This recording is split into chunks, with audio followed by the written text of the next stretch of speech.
जय हिंद दोस्तों, आप सभी का स्वागत है हमारे यूट्यूब चैनल पर। आज हम इस क्लास में कक्षा 10 के मोस्ट इम्पोर्टेंट सवाल करने वाले हैं।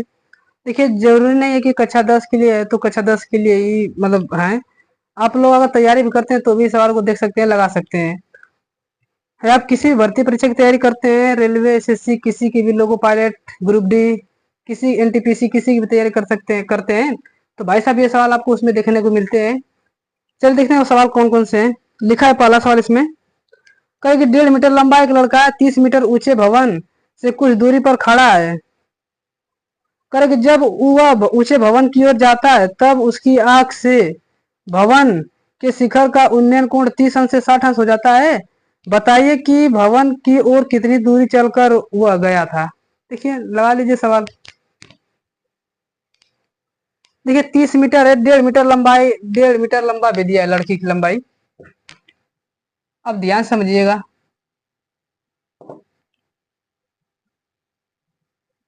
मान लीजिए यहाँ पर धरातल है और यहाँ पर ये धरातल, ये हमारी भवन है और ये हमारी धरातल है। करा कि मान लीजिए यहाँ पर बिंदु था तो यहाँ से देखा और फिर कुछ दूरी गया, मान लीजिए यहाँ पर यह दूरी गया, कितना यह दूरी गया, तो उसका कोण कितना अंश हो गया, 30 अंश से 60 अंश हो गया। मतलब भाई साहब पहले ये कितना देखता था, 30 अंश देखता था। अब यह दूरी चलने के बाद वह कितना देख रहा है, अब 60 अंश देख रहा है। तो वह कितनी दूरी चलकर गया था, हमें यक्स का मान निकालना है। अब देखिए, हमें पूरी लंबाई निकालनी है, 30 हो जाएगी। एक बात बताइए, सवाल में लड़की की लंबाई 1.5 मीटर दिया है तो पूरी लंबाई, ध्यान समझिएगा, लड़का भी धरातल पर खड़ा होगा और भवन भी धरातल पर ही खड़ी हो जाएगी। तो 1.5 मीटर लड़की की लंबाई है तो इस पूरे की लंबाई कितनी मिल जाएगी, तो 30 में से हम 1.5 क्या कर देंगे, घटा देंगे। तो 1.5 घटा देंगे तो यहाँ पे मिलेगा 5, यहाँ पर हो जाएगा 9, 9 में से हो जाएगा यहाँ पे 2.28.5 मिल जाएगा। मतलब हमें इस भवन की एग्जैक्ट ऊंचाई मिल जाएगी 28.5 मीटर मिल जाएगा। और भाई साहब यहाँ पर से ये लड़का 1.5 मीटर लंबा है, मान लीजिए 1.5 मीटर लंबा है, इसकी आंखें हैं यहाँ पर, मान लीजिए, मान लीजिए यहाँ पर इससे वो देख रहा है, उसकी आंखें मान लीजिए यहाँ पर है, ठीक। और ये इतना मीटर लंबा है, इसका देखिए नीचे का कोई मतलब नहीं है, हमारे आंख से ही मतलब है। अब ध्यान से देखिए, मैं इस छोटे त्रिभुज में काम करूंगा, इसका नामकरण कर दीजिए थोड़ा, ए बी सी डी। अब ट्रेंगल ए बी सी में काम करेंगे तो ध्यान से देखिए, ट्रेंगल ए बी सी में, एबीसी में क्या है कि लगा देंगे tan 60 अंश। तो tan 60 अंश बराबर होता है लंब बटे आधार। लंब का मान हो गया 28.5, आधार का मान कितना, मान लीजिए ये यक्स मान है तो इसको क्या मान लीजिए, वाई मान लीजिए, यहाँ पर जगह वाई, तो 28.5 बटा में वाई, यहाँ पर 60 अंश हो जाएगा। तो tan 60 का मान हो जाएगा कड़ी में 3 बराबर हो जाएगा 28.5 बटा में वाई। अगर हमें वाई का मान निकालना है तो यहाँ पर क्या हो जाएगा, 28.5 बटा में कड़ी में 3। इसका मैं परिमेयीकरण कर दे रहा हूँ, कड़ी में 3 से बन जाएगा, कड़ी में 3 से गुणा कर देंगे तो क्या मिलेगा यहाँ पर, वाई बराबर, देखिए यहाँ पर हो जाएगा 28.5 कड़ी में 3 और बटा में यहाँ पर क्या मिलेगा 3। देखिए 3 से कर जाएगा 8, 10, 5, 15 काट देंगे 3 से, तो वाई बराबर मिलेगा यहाँ पर 3, 9, 27, 28, 3, 5, 15, 9.5 कड़ी में 3। तो ये तो हमें y का मान मिला है, हमें y का मान तो निकालना नहीं है, हमें तो x का मान निकालना है। तो यहाँ पर ले जाकर रखिए। अब यहाँ पर हम बड़े त्रिभुज में काम करेंगे, त्रिभुज ए बी डी वाले में, ट्रायंगल ए बी डी में। तो देखिए यहाँ पर भी tan 30 अंश लगा देंगे, तो tan 30 अंश मतलब tan थीटा बराबर होता है लंब बटा आधार। लंब का मान हो गया 28.5, अब बटा में आधार का मान देखिए पूरा हो जाएगा y प्लस x हो जाएगा, यहाँ पर मिल जाएगा y प्लस x।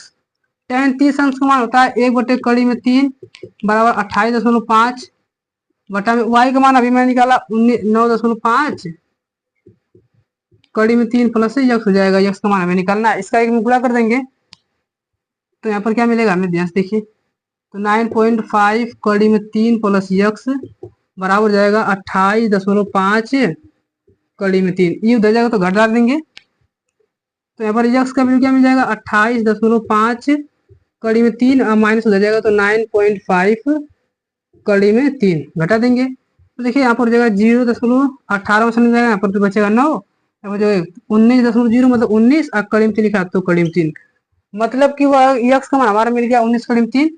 तो वह इस बिंदु डी से सी तक 19 कड़ी में 3 मीटर दूर जाएगा, तो उसका जो कोण है आंख से 30 अंश से 60 अंश हो जाएगा।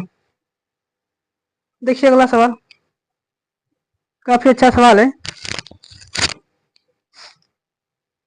आप लोग इसे उतार लीजिए। अगला सवाल देखिए, देखिए अगला सवाल आ रहा है समांतर श्रेणी है, और समांतर श्रेणी भी हमें पढ़ना ही होता है। समांतर श्रेणी तो हर पेपर में आता है, और समांतर श्रेणी एक ऐसे चैप्टर है कि जो मतलब कि सब में आता है, और बोर्ड में तो एक भी नंबर से काटा नहीं है, सभी के सभी आएंगे। देखिए लिखा क्या है, करो कि एक एपी का प्रथम पद 5 है और अंतिम पद 45 है और योग 400 है, तो पदों का संख्या और सारो अंतर ज्ञात कीजिए। देखिए ध्यान से सवाल आप लोग को दिख रहा होगा। करो कि प्रथम पद 5 है, मतलब कि मान लीजिए ए बराबर क्या लिखा है सवाल में, 5 लिखा है, और कह रहा है कि अंतिम पद 45 है, तो यल बराबर क्या लिखा है, 45 लिखा है। तो हमें योग दिया है, मतलब मान लीजिए यन पदों का योग दिया है, यन पदों का योग, यन पदों का योग सवाल में कितना आया है, 400 लिखा है, तो 400 लिख देंगे। हमें पूछा है कि पदों की संख्या यन का और डी का मान पूछा है, तो यन का मान हमसे पूछा है और डी का मान हमसे पूछ रहा है, लगा दीजिए। देखिए ध्यान से यल बराबर सवाल में दिया था, हम जानते हैं क्योंकि यल बराबर सूत्र क्या होता है, A plus N minus 1 into d.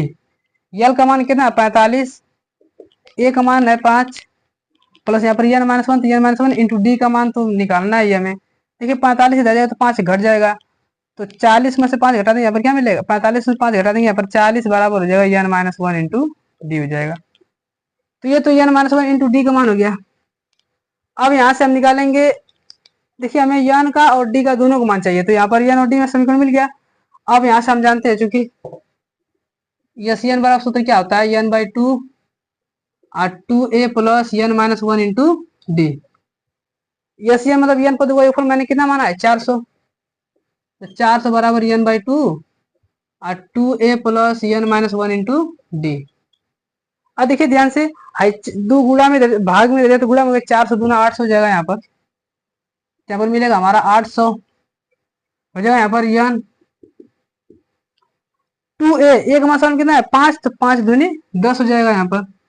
अब प्लस देखिए n minus one into d, n minus one into d का मान कितना है 40 दिया है, तो 40 कर देंगे, 40 10 50 हो जाएगा, तो एन बराबर क्या मिलेगा, देखिए ध्यान से 800 बराबर हो जाएगा 40 10 50 एन हो जाएगा। एन का मान जब निकालेंगे तो यहाँ पर हो जाएगा 800 बटा में 50, भाग देंगे इससे, तो 16 5 80, तो एन का मान कितना मिल गया 16, तो एक आंसर हमें मिल गया 16।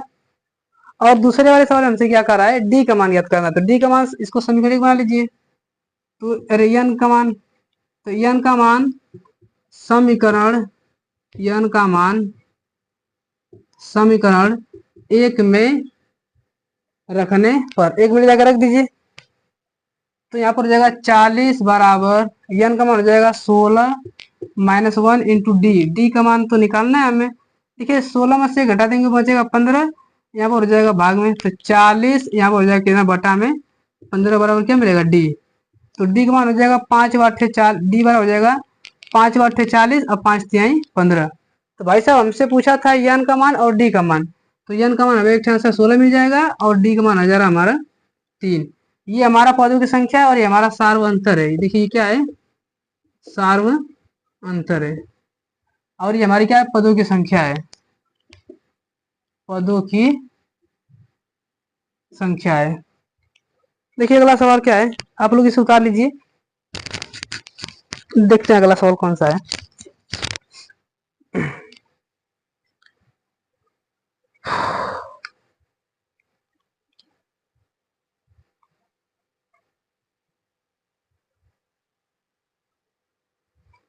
अगला सवाल लिखा लिखा है द्विघात समीकरण से, इसको मैं मिटा दे रहा हूँ रफ, इसको उतार लीजिए आप लोग वीडियो पॉज करके।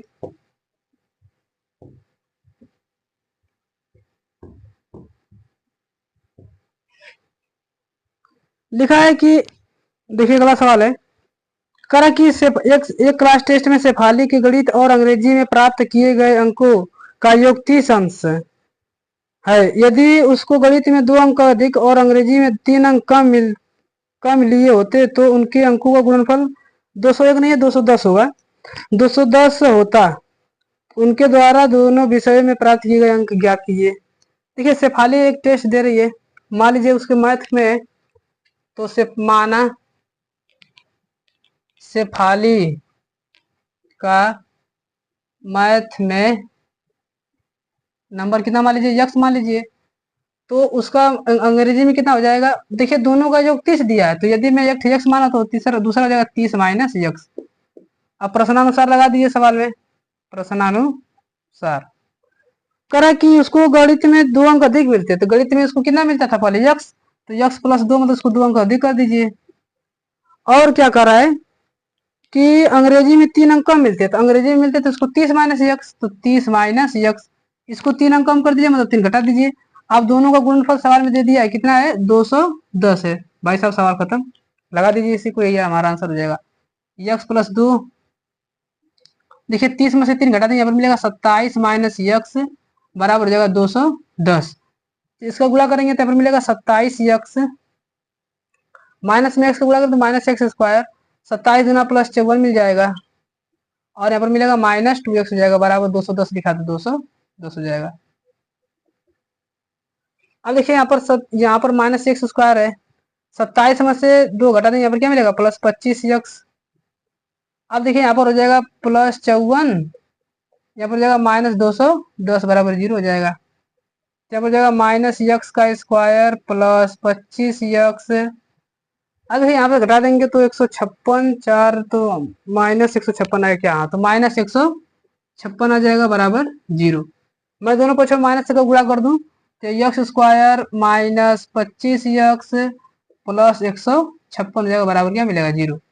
अब इसका गुणनखंड कर देंगे हम लोग, तो 156 का गुणनखंड करिए, तो 156 का गुणनखंड कर देंगे हम लोग, तो हो जाएगा 4 से कटा दीजिए, नहीं 2 से कटा दीजिए, तो 2 7 14, 1 15 2 8 16 78, 2 से कटा देंगे 39 बार में, 3 से कट जाएगा 13 बार में, और 13 कम 13। देखिए 2 दूनी 4 3 12, 12 और 13, देखिए हमारा गुणनखंड क्या बनेगा 12 और 13। देखिए 12 और 13 को जोड़ेंगे तो 25 भी आ जा रहा है, गुणा करेंगे तो 56 भी आ जा रहा है। एक्स स्क्वायर प्लस 12x, देखिए हमें माइनस में चाहिए तो मैं यहाँ पर लिख देंगे minus 12x minus 13x plus 156 लिखा है तो 156 उसी तरह रहेगा बराबर 0। दोनों में से यक्स कॉमन है तो यहाँ पर लिख देंगे यक्स माइनस 12, और यहाँ पर देखिए 13 हम कॉमन ले लेते हैं, यहाँ पर यक्स माइनस 13 कम 13, 14 15 13 दूनी 26 हो जाएगा बराबर 0। यहाँ पर मिलेगा, यहाँ पर यक्स माइनस 12 एक क्वेश्चन में ले हो जाएगा, यहाँ पर हो जाएगा यक्स माइनस 13, यहाँ से एक क्वेश्चन हो जाएगा बराबर 0। लिखेंगे यदि यक्स माइनस 12 बराबर, देखिए गुणा में हो जाएगा तो भाग में खत्म हो जाएगा, तो यक्स बराबर क्या मिलेगा 12। अच्छा लिखेंगे यदि यक्स माइनस 13 बराबर, हाई गुणा में हो जाएगा तो भाग में खत्म हो जाएगा, तो यक्स बराबर क्या मिलेगा 13। अब ध्यान देखिए हमारा सर ये दोनों है, अगर उसको मैथ में यक्स बराबर मतलब 12 रखते हैं तो 12 नंबर मिलता है, तो उसको 30 में से घटा देंगे तो उसको कितने मिल जाएंगे दूसरे वाले में, 30 माइनस 33 में से घटा देंगे। तो ध्यान से देखिए, लिखेंगे यदि यदि मैथ में मैं मानता हूं क्या यक्स, तो यक्स का मान कितना है 12 में, मतलब पहला सवाल में लिख दे रहा हूँ 12, तो यदि मैथ में 12 पाएगी तो इंग्लिश में कितना पाएगी भाई साहब, तो 30 में से हम 12 घटा देंगे तो क्या मिल जाएगा 18। तो अंग्रेजी में कितना पाएगी 30 से 18 पाएगी। अगर मैं 13 वाला डेटा लेकर चलता हूं, यदि मैथ में वो कितना नंबर पाती है 13 नंबर, तो इंग्लिश में कितना नंबर पाएगी, तो 30 में से 13 घटा देंगे तो 30 माइनस 13 हो जाएगा, कितना हो जाएगा 17 हो जाएगा क्या, 17। तो देखिए हमारा इस कंडीशन में दोनों आंसर सही है, यदि वो मैथ में 12 नंबर लाएगी तो अंग्रेजी में 18 नंबर, या फिर मैथ में 13 नंबर लाए तो अंग्रेजी में उसे 17 नंबर लाना होगा, तभी उसके अंकों का गुणनफल 210 होगा। काफी अच्छा सवाल है, द्विघात समीकरण का है। इसको हम लोग चाहेंगे तो वो क्या कहते हैं द्विघात समीकरण से भी लगा सकते हैं, द्विघात सूत्र से। देखिए अगला सवाल क्या है,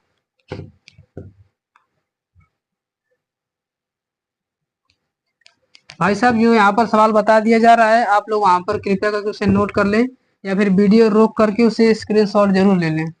काफी अच्छे अच्छे सवाल है ये। देखिए लिखा है, अगला सवाल कर रहा है कि इसका हमें निकालना है माध्य ज्ञात करना है। देखो माध्य आप लोग जानते हैं, पदों का योग बटे में पदों की संख्या, माध्य निकालना है। ये सवाल तो भाई साहब हर सवाल आते हैं, हर बार आते हैं और हर पेपर में आते हैं। एक कोई डब्बा बना देगा, कहेगा कि इसका माध्य ज्ञात कीजिए। देखिए लिखा, विद्यार्थियों के समूह द्वारा अपने पर्यावरण संचेतना अभियान के अंतर्गत एक सर्वेक्षण किया गया, जिसमें उन्होंने एक मोहल्ले के 20 घरों में लगे हुए पौधे से संबंधित निम्नलिखित आंकड़े एकत्रित किए।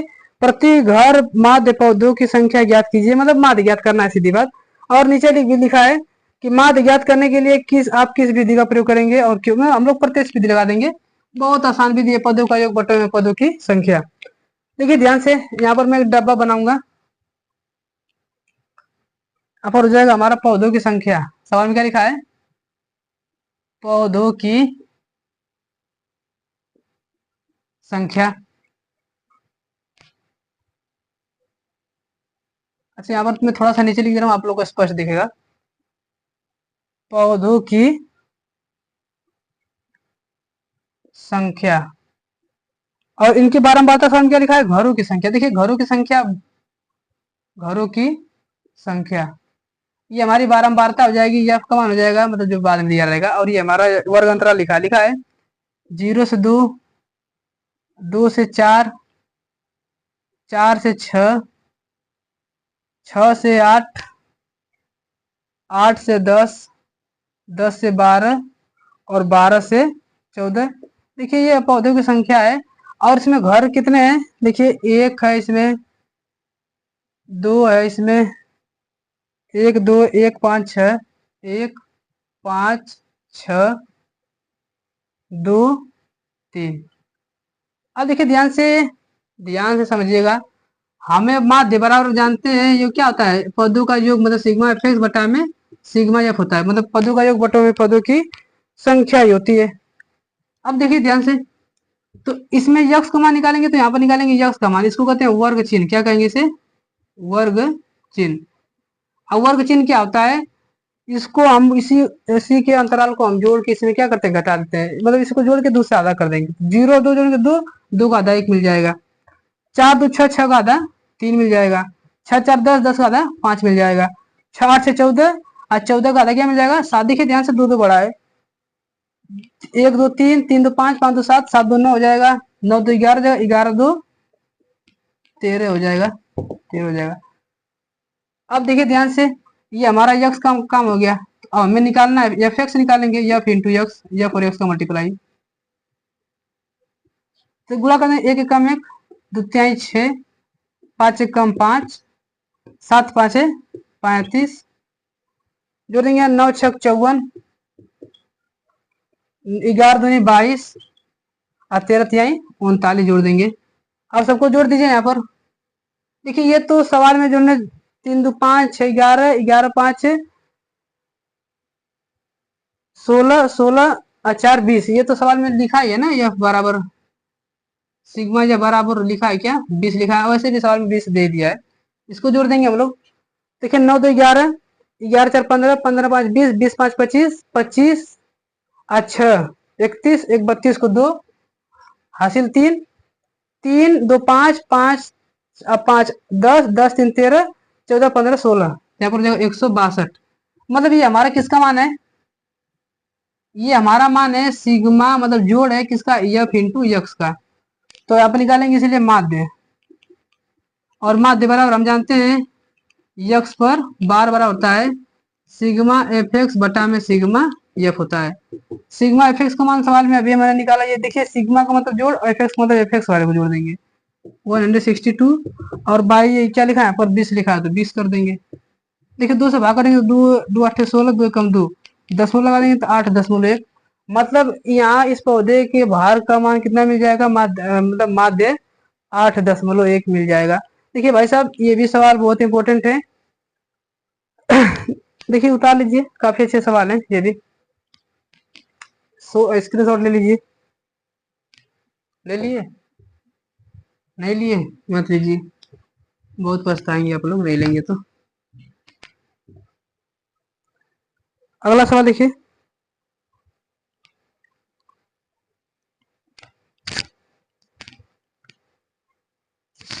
ये अगला सवाल क्या है, प्रायिकता से है। करे कि एक डिब्बे में 5 कंचे हैं, एक डिब्बे में 5 लाल कंचे, 8 सफेद और 4 हरे कंचे हैं। इस डिब्बे में से एक कंचा यादृच्छा निकाला जाता है। इसकी प्रायिकता ज्ञात कीजिए कि निकाला गया कंचा लाल हो, पहला पॉइंट सफेद हो, हरा नहीं हो। अब देखिए कितना आसान सवाल है। मैंने अगली वीडियो में बताया था कि प्रायिकता का बस एक ही सूत्र याद रखिए, अनुकूल घटना बटा में कुल घटना, बस इतना याद रखिए, पूरा सवाल लग जाएगा। देखिए ध्यान से, लाल कितने हैं भाई साहब इसमें,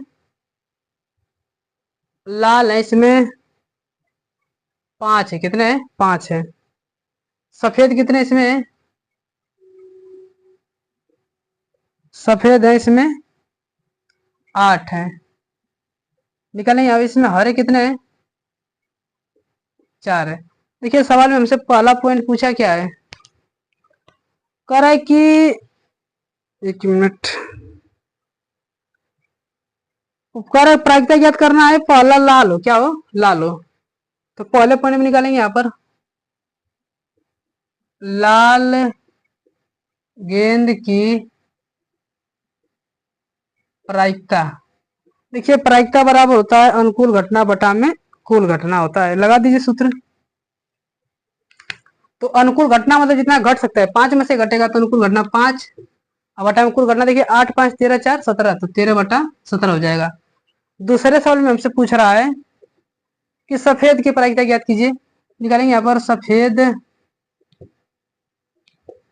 गेंद की प्रायिकता। देखिए सफेद कितने हमारे पास 8 है, तो अनुकूल घटना हमारे पास बनेगी 8। कुल कितने में से, अनुकूल घटना बटा में टोटल घटना, 8 5 13 4 17 बच जाएगी। ठीक। अगला तीसरा सवाल हमसे कर रहा है कि हरा नहीं होना चाहिए, हरा न होने की प्रायिकता, होने की प्रायिकता, प्रायिकता बराबर अनुकूल घटना बटा टोटल घटना। एक बात बताइए, मैं एक इसमें 17 कंचे हैं, मैं आंख बंद करके हाथ डालू, उसमें से हरा नहीं निकले, हरा नहीं निकलेगा तो बताइए हरे हरे को ढक लेंगे, तो कितने में से निकलेंगे, 8 5 13 में से तो निकलेंगे। तो अनुकूल घटना हमारे पास 13 बचेगी, ये सब निकलेंगे कितने में से, पूरे झोले में से निकलेंगे, इसलिए 13 बटे 17। तो हमारा आंसर, इस तीनों का आंसर क्या मिलेगा, लाल की 5 बटे 17, सफेद की 8 बटे 17 और हरे का क्या मिल जाएगा, 13 बटा 17 मिल जाएगा। काफी अच्छा सवाल है प्रायिकता का। प्रायिकता का भी देखिए, प्रायिकता को सवाल लोग पढ़ते नहीं है, कहते हैं कि बहुत भारी होता है। देखिए कितना भारी सवाल है। देखिए अगला सवाल, देखिए कभी एक पृष्ठीय क्षेत्रफल और आयतन से सवाल आया है, काफी लंबा चौड़ा लिखा है। करे कि एक बर्तन के एक उल्टे शंकु के आकार का है, जिसकी ऊंचाई 8 सेंटीमीटर है और इसका ऊपरी सिरा जो जो जो खुला हुआ है की त्रिज्या 5 सेंटीमीटर है, वह ऊपर की ओर पानी से भरा हुआ है। जब इसमें शीशे की कुछ गोलियां, जिनमें से प्रत्येक 0.5 सेंटीमीटर त्रिज्या वाला एक गोला है, डाल दी जाती है, तो इसमें भरे हुए पानी का 1/4 भाग बाहर निकल जाता है। तो बर्तन में डाली गई शीशे की गोलियों की संख्या ज्ञात कीजिए। देखिए अगर कोई भी, अगर किसी वस्तु में पानी भरा है या फिर किसी बाल्टी में पानी भरा है, तो हम कोई वस्तु उसमें अगर हम डाल दें, तो वह उसका पानी थोड़ा सा, पानी का स्तर थोड़ा सा बढ़ जाएगा। अब वो बढ़ कितना जाएगा, जितना उस वस्तु का आयतन होगा उतना बढ़ जाएगा। देखिए यहाँ पर सवाल में शंकु दिया है ना, तो ध्यान से समझिएगा, शंकु लिखा है। देखिए काफी थोड़े लंबे सवाल हो जाएंगे, अब आप लोग को स्पष्ट दिख रहा होगा कि नहीं, देख लीजिए। शंकु लिखा है तो शंकु हो जाएगा, ध्यान से देखिए। कहा है ना कि शंकु की त्रिज्या क्या मान लीजिए 5 लिखा है, इसकी जो शंकु के लिए आर बराबर क्या लिखा है, 5 सेंटीमीटर लिखा है। कह रहा है कि, और ऊंचाई कितना लिखा है, 8 सेंटीमीटर लिखा है, 8 सेंटीमीटर। हमारा मतलब सवाल कुछ इस तरह है, ये शंकु है, उल्टी आकार का है, ये सवाल में लिखा है 5 सेंटीमीटर है, और ये कितना लिखा है, 8 सेंटीमीटर है। ठीक। अब इसी को, इसका पहले हम देखेंगे ना, इसमें कितना पहले पानी अटता है, तो जितना इसका आता है ना उतना ही पानी अट जाएगा। तो यहाँ पर निकालेंगे, यहाँ पर शंकु का आयतन, शंकु का आयतन। अब देखिए शंकु का आयतन क्या होता है, 1/3 पाई आर स्क्वायर ये होता है। तो यहाँ पर हो जाएगा 1/3 पाई आर स्क्वायर है ना। तो आर स्क्वायर मतलब क्या हो जाएगा, 5 का स्क्वायर इंटू एच का मान सवाल में कितना है, 8 है, तो 8 हो जाएगा। तो यहाँ पर हो जाएगा 1/3 पाई का मान 22/7, 5 का स्क्वायर 25/8 लिखा, तो 8। देखिए ध्यान से, 25 8 है 200, और 200 को 20 में गुणा करेंगे तो 22 44, मतलब 44 आ जाएगा। अब बटा में क्या मिल जाएगा, यहाँ पर 7×21 मिल जाएगा। तो ये शंकु का आयतन है ना। अब सवाल में करें कि जब गोली डाल देगा छोटे छोटे, मतलब छोटी छोटी गोली इसमें कुछ डाल देगा इसमें, तो 1/4 भाग पानी बाहर निकल जाएगा। तो बताइए जितना पानी बाहर निकलेगा उतना ये छोटे गोले का आयतन हो जाएगा। तो यहाँ पर 1/4 भाग बाहर निकालने पर ना, 1/4 भाग बाहर निकालने पर पहले तो हमारे इतना था, तो इसका 1/4 कर देंगे, तो 4400/21, इसका हम 1/4 कर देंगे, तो 1/4 से भाग कर देंगे, मल्टीप्लाई कर देंगे यहाँ पे क्या मिलेगा, 1100/21। मतलब देखिए इतना भाग पानी से बाहर निकला है, मतलब जितना पानी से भाग में निकलेगा उतना ही गोली का आयतन हो जाएगा। तो ध्यान से देखिए, अब देखेंगे यहाँ पर, तो बाहर निकले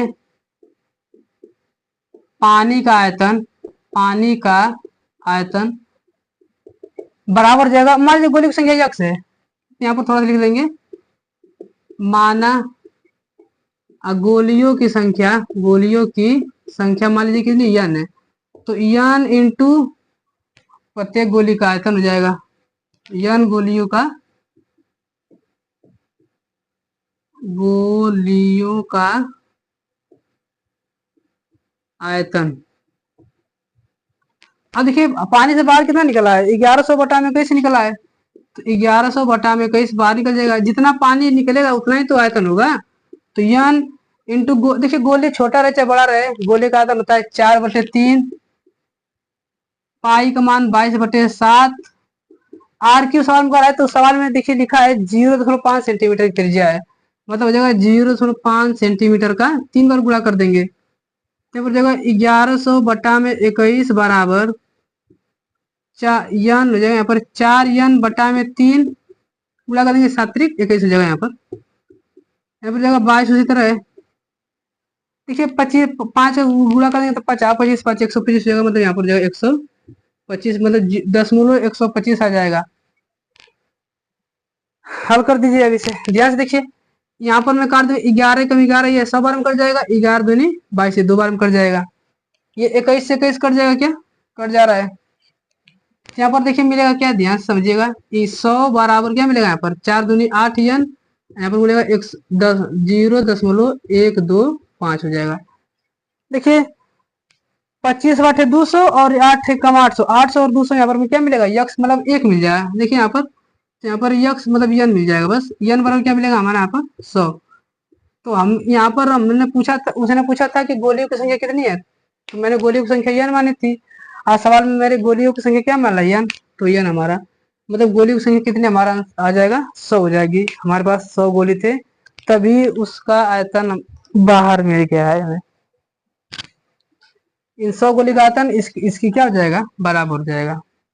उतार लीजिए सवाल, काफी अच्छे अच्छे सवाल हैं, और ये सवाल आते हैं तो जब भी आते हैं तो ये सवाल 5 नंबर से नीचे नहीं आएंगे, बड़े बड़े सवाल हैं। देखिए अगला सवाल क्या है,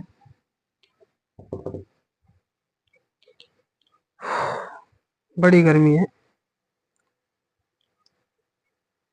अगला सवाल देखिए, देखिए निर्देशांक ज्यामिति से लिखा है, आप लोग को दिख रहा होगा, लिखा है कि यदि बिंदु 1 2 4 वाई x 6 और 3 5 इसी क्रम में लेने पर एक समांतर चतुर्भुज के शीर्ष हो तो x और y के मान ज्ञात करना है। देखिए लगा अगला सवाल निर्देशांक ज्यामिति से है, करा कि यदि बिंदु 1 2 4 वाई x 6 और 3 5 इसी क्रम में लेने पर एक समांतर चतुर्भुज के शीर्ष है तो x और y के मान ज्ञात करना है। देखिए समांतर चतुर्भुज है, बना लीजिए कोई,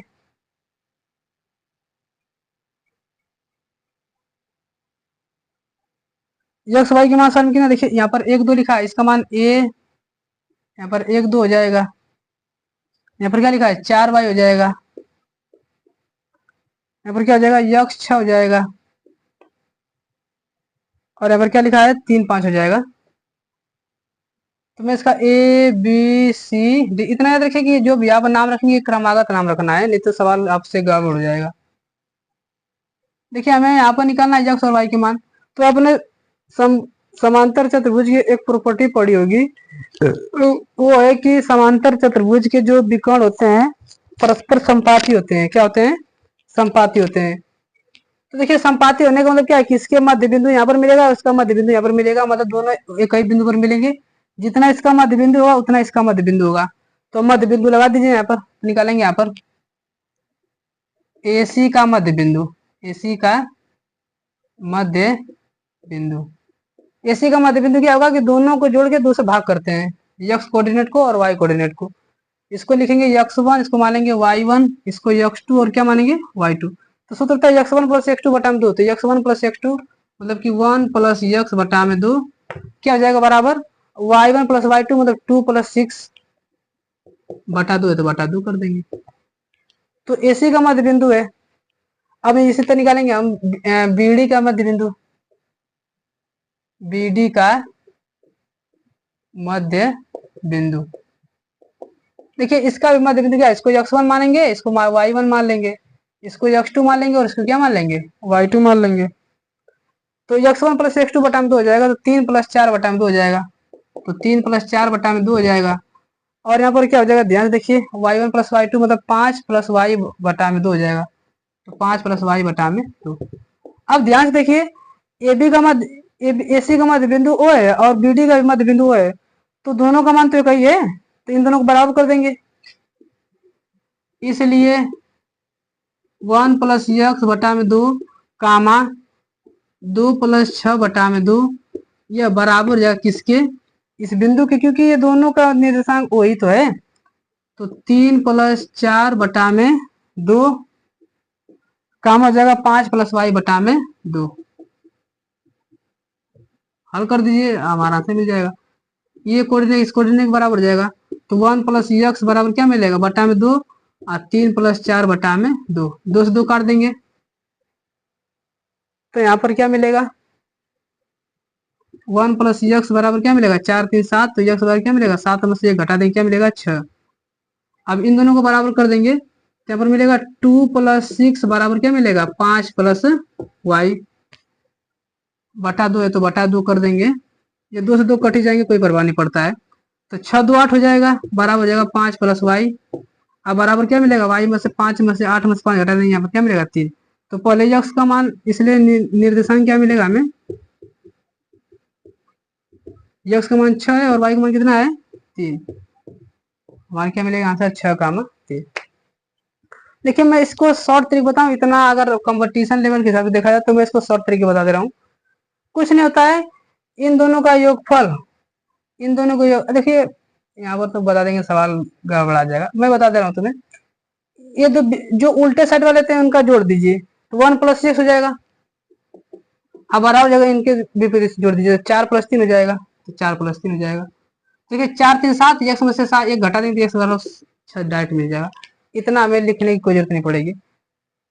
अगर हमें वाई का मान निकालना है तो इसको और इसको जोड़ दीजिए बराबर करके, इसको इसको जोड़ के बराबर कर दीजिए। इसका वाई हो जाएगा तो 6 2 8 मिल जाएगा, और बराबर इसका वाई वाई जोड़ देंगे तो वाई प्लस 5 हो जाएगा। तो वाई प्लस 5 हो जाएगा, तो वाई बराबर यहाँ से मिल जाएगा 3। तो 6 का मान 3। तो ये तो बोर्ड वाले के लिए नहीं है, ये तो जो तैयारी कर रहे हैं उनके लिए। हो सकता है आप लोग भी भविष्य में तैयारी करेंगे तो इस तरह बढ़िया से पढ़ाया जाएगा। देखिए अगला सवाल क्या है, अगला सवाल में हमें क्या करा है, करा कि उस बिंदु का निर्देशांक ज्ञात कीजिए जो बिंदु 1 माइनस 1 कामा 7 को और -4 कामा -3 को मिलाने वाले रेखाखंड 2/3 के अनुपात में विभाजित करता है। लगा दीजिए। देखिए यहाँ पर अंतःखंड का विभाजन, देखिए अंतःखंड का विभाजन सूत्र याद नहीं होता है, मैं आपको दोनों तरीके से बता दूंगा। सूत्र नहीं याद रहेगा तो भी सवाल लगा सकते हैं। मान लीजिए यहाँ पर कोई दो बिंदु है, ध्यान समझिएगा। यहाँ पर ए है और यहाँ पर क्या है, बी है, ले लीजिए। तो ए का सवाल में निर्देशांक सवाल में लिखा है कितना, -1, 7 लिखा है, -1, 7 और लिखा है 4, -3 लिखा है। कर इसको मिलाने वाली रेखा मान लीजिए कहीं बिंदु पर, मान लीजिए यहीं पर है ना, मान लीजिए पी कोई बिंदु है, काट दे रहा है, कितने अनुपात में काट दे रहा है, 2:3 के अनुपात में काट दे रहा है। तो मान लीजिए अगर 2 है तो ये कितने अनुपात में काट दे रहा है, इनको मिलाने वाली रेखा बिंदु पी को 2:3 के अनुपात में क्या कर दे रहा है, काट दे रहा है। हमें इस पी का निर्देशांक ज्ञात करना है। तो मान लीजिए यहाँ पर हमने मान लिया पी का निर्देशांक क्या मान लीजिए, x, y। तो पी का निर्देशांक y, x, y मान लीजिए। अब यहाँ से देखिए ध्यान से अंतःखंड हो जा रहा है ना, तो यहाँ पर निकालेंगे, यहाँ पर सूत्र क्या होता है ध्यान से समझिएगा। पी का निर्देशांक मतलब x, y बराबर क्या होता है, m2 x1 plus m1 x2, m2 x1 plus m2 x1 plus m1 x2 अब बटा में m1 प्लस m2 होता है, ये x के लिए। और y के लिए क्या हो जाता है, m2 y1 plus m1 y2 और बटा में क्या मिल जाएगा, m1 प्लस m2 मिल जाएगा। और ये किसके लिए भाई साहब है, ये पूरे x और y के लिए होते हैं, x और y के मान डायरेक्ट निकलेंगे। अब इसमें x1 y1 मान लीजिए किसी को, मैं x1 y1 इसको मान ले रहा हूँ, x2 y2 इसको मान ले रहा हूँ, इसको m1 इसको क्या मान लूंगा मैं, m2 मान ले रहा हूँ। अब मान लीजिए अगर देखिए m2 का मान सवाल में कितना है, 3 है, यहाँ पर 3 गुणा में x1 का मान सवाल में कितना है, -1 है, तो -1 कर देंगे। अब प्लस m1 का मान सवाल में कितना है, 2 है, तो 2 लिख देंगे। और x2 का सवाल में कितना है, 4 लिखा था, 4। अब बटा में क्या लिख देंगे, m1 प्लस m2, तो m1 प्लस m2 मतलब 2 + 3 हो जाएगा, कामा m2 का मान सवाल में कितना है, 3 है, और गुणा में y1 का मान सवाल में कितना है, 7 है, और प्लस m1 का मान सवाल में कितना है, 2, और y2 का मान सवाल में कितना है, -3 लिखा है, तो -3 हो जाएगा। अब बटा में लिखा है m1 प्लस 2 मतलब 2 + 3 हो जाएगा। दिस इज द आंसर हमारा। हल कर दीजिए यहाँ पर। तो हमें x y के निर्देशांक क्या मिलेंगे हमें, देखिए 3 एकम -3 हो जाएगा, और 4 दूनी 8, अब बटा में 3 दू 5 हो जाएगा, कामा 4 7 त्रिक 21 माइनस 2 तिहाई 6, अब बटा में 3 दू 5 हो जाएगा। देखिए 8 में से 3 घटा देंगे 5, 5 में 5 से भाग करेंगे तो यहाँ पर मिलेगा 1, 21 में से 6 घटा देंगे क्या मिलेगा, 25, अरे नहीं नहीं 15 6 किस हो जाएगा ना, 15 बच जाएगा, और 15 में 5 से भाग देंगे क्या मिलेगा, 3। 1,3 इस बिंदु का निर्देशांक क्या मिलेगा, 1,3, इसे निकालेंगे यहाँ पर जो P का निर्देशांक क्या मिलेगा हमें, 1,3। यही हमारा, अगर यही सवाल में कहता है कि बाह्य विभाजन होता है तो हम यहाँ पर जहां जहां प्लस है वहां पर क्या लगा देते हैं, माइनस लगा देते हैं। देखिए ये भी सूत्र किसी को याद नहीं होता है, मैं सूत्र मैं बता दे रहा हूँ मैं कैसे लगाता हूँ सवाल को। ये सूत्र तो मुझे भी याद नहीं होते हैं, ध्यान से देखिए। यहाँ पर लिखा है -1, 7 और यहाँ पर लिखा है 4, -3 और यहाँ पर लिखा है 2 संबंध है 3 के अनुपात में। मुझे सूत्र याद नहीं है, गोली मार दिए सूत्र को। मैं कुछ नहीं याद करता हूँ, मैं इस पहले का इसमें मल्टीप्लाई करता हूँ, इस पहले वाले को इसमें मल्टीप्लाई करता हूँ और दोनों को जोड़ देता हूँ। देखिए ध्यान से, इसका इसमें गुणा करेंगे तो 4 दूनी 8 हो जाएगा, और 3 का माइनस में गुणा करेंगे तो -3 हो जाएगा। अब बटा में 3 दू 5 जोड़ देंगे तो 8 में से 5 3 घटा देंगे 5, 5 में 5 से भाग देंगे 1, डायरेक्ट हमारा आंसर 1 मिलता है। अच्छा दूसरे निर्देशांक के लिए सेम वही काम है, इसमें मल्टीप्लाई कर दीजिए, इसका इसमें मल्टीप्लाई कर दीजिए, तो 3 7 21 और यहाँ पर जाएगा 2 तिहाई -6 हो जाएगा। अब बटा में दोनों को जोड़ दीजिए, 3 2 5, यहाँ पर क्या मिलेगा 15 बटा में 3 मतलब यहाँ पर डायरेक्ट मिल जाएगा 3, तो 5 1,3 मिल जाएगा डायरेक्ट। देखिए जरूरी नहीं है कि सूत्र ही याद हो जाए तभी सवाल लगते हैं, कुछ सवाल ऐसे होते हैं कि हम लोग सूत्र बना सकते हैं अपने से।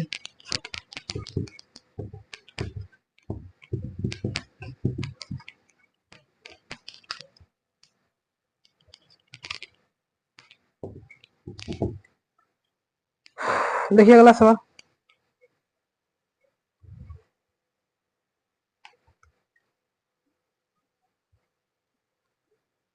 देखिए कह रहा है बिंदु के बीच की दूरी पूछा हमसे। मैं एक सवाल लगा दे रहा हूं और दूसरा सवाल मैं आप लोग से एक्सपेक्ट करता हूं कि आप लोग कमेंट में आंसर देंगे, तभी तो मुझे पता चलेगा कि कौन मतलब ये लास्ट यहाँ तक वीडियो देखा है। जिस जिसका कमेंट आ जाए तो मैं जानूंगा कि उसने उस बंदे ने यहाँ पर मतलब कि लास्ट तक ये वीडियो देखा है। यहाँ पर लिखा है 2,3 और 4,1 के बीच की दूरी पूछा है। क्या पूछा है?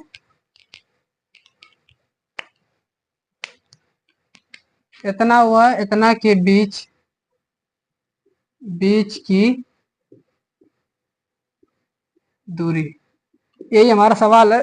देखो डी बराबर सूत्र होता है कर्ली में x1 माइनस x2 का whole square plus y1 minus y2 का होल स्क्वायर। हम इसमें से किसी को x1 y1 किसी को मान सकते हैं, x2 और y2 भी किसी को मान सकते हैं। ले जाकर रखेंगे।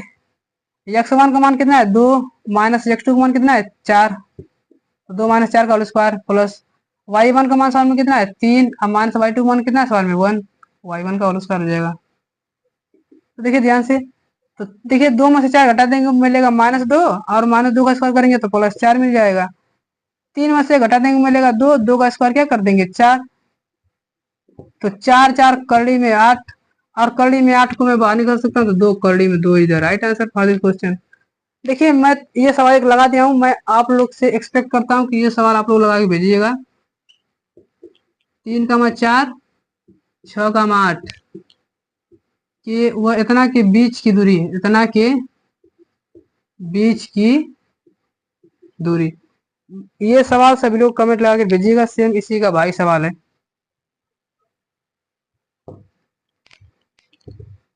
और दूरी वाले सूत्र तो हमेशा याद होने चाहिए। दूरी वाले तो हमेशा होते हैं ना कि एक पैटर्न फिक्स बन जाता है कि पेपर पूछा जाता है। भाई साहब ये तैयारी थोड़ी है कि कहीं से बाहर पेपर जाता है। आप लोग का बुक है, बुक से ही एनसीईआरटी बुक पढ़ाई भी जा रही है। मैं ये सब सभी सवाल एनसीईआरटी के ही करवा रहा हूँ। देखिए एक लास्ट सवाल हो जाए, मैं देख ले रहा हूँ कौन सा अच्छा सवाल है इसमें। देखिए लिखा है दो संपूरक कोणों में बड़ा कोण छोटे कोण से 18 दिखे तो उन्हें ज्ञात करना है ना, तो निकाल दीजिए। तो एक बार आप लोग को ये सवाल समझ में आ रहा तो एक बार आप लोग इसे अपने से लगाइए, फिर देखेंगे आगे। करो कि तो बताइए संपूरक कोण क्या होते हैं? जिनका योग होता है 180 अंश होता है। और कोटिपूरक होते हैं वे कोण जिनका योग 90 अंश होता है उसे कोटिपूरक कहते हैं। और वे दो कोण जिनका योग 180 अंश होता है उसे संपूरक कोण कहते हैं।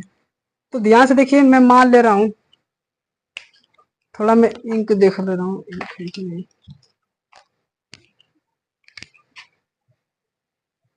तो माना वैसा थोड़ा मैं इंक भर दे रहा हूं। देखिए कई दो संपूरक कोण है ना, संपूरक कोण है तो मान लीजिए पहला कोण यक्स हो जाएगा। माना पहला कोण में मान लेता हूं यक्स है, ठीक। तो दूसरा कोण मैं वाई मान ले रहा हूं। दूसरा कोण वाई मान ले रहा हूं, ठीक। अच्छा ये पहला कोण तो मान लीजिए छोटा कोण भी मान सकते हैं, पता कैसे रहेगा, छोटा मानो चाहे पहला मानो कोई बात बड़ी बात नहीं है। कराए तो ऐसे दो कोण संपूरक कोण का दिया, इसलिए यक्स प्लस वाई बराबर हमें मिलेगा 180। ये तो इसमें कोई पूछने वाली बात ही नहीं है। और दूसरे पॉइंट में सवाल में क्या कर दे रहा है, कर रहा है कि कहा गया, कर रहा है कि जो बड़ा कोण है छोटे कोण से 18 देखे, तो बड़ा कोण मान लीजिए ये बड़ा वाला है। तो जो बड़ा कोण है मतलब जो वाई है वह छोटे कोण से 18 दिखते, बराबर करने के लिए इसमें 18 जोड़ देंगे, सवाल खत्म। अब ले जाकर रख दीजिए यहाँ पर। तो ये समीकरण 1 है और ये समीकरण 2 है। तो y का मान जाएगा समीकरण 1 में ले जाकर रख दीजिए। तो y का मान समीकरण 1 में रखने पर, तो y का मान लेकर रखिए तो यहाँ पर x प्लस वाई का मान सवाल में कितना है x प्लस 18, यहाँ पर लिख देंगे x प्लस 18। अब बराबर हो जाएगा 180। यक्स यहाँ पर मिल जाएगा 2x प्लस यहाँ पर हो जाएगा 18 बराबर क्या मिलेगा 180। यहाँ से 18 भाग में हो जाएगा और माइनस में हो जाएगा यहाँ पर। तो 2x बराबर 18, 180 में से 18 घटा देंगे तो 2x बराबर है, देखिए 10 में से 8 जाएगा तो यहाँ पर बचेगा 2 और बचेगा 17 में से 6 जाएगा 17, यहाँ पर बचेगा 17 में से 6 घटेगा तो 16 जाएगा। 2 से काट देंगे तो यक्स बराबर 2 8 16 2 एकम 2, मतलब यक्स का वैल्यू कितना मिल गया हमें? 81 मिल गया। हमें दोनों कोण ज्ञात करना है। और ये देखो यहाँ पर यक्स का मान समीकरण 1 में जाकर रख दीजिए, नहीं 2 में ले जाकर रखिए, 2 में आसानी हो जाएगा। समीकरण 2 में रखने पर 2 में ले जाकर रख दिए तो y बराबर क्या मिलेगा हमें? यक्स प्लस 18, यक्स का मान कितना है सवाल में?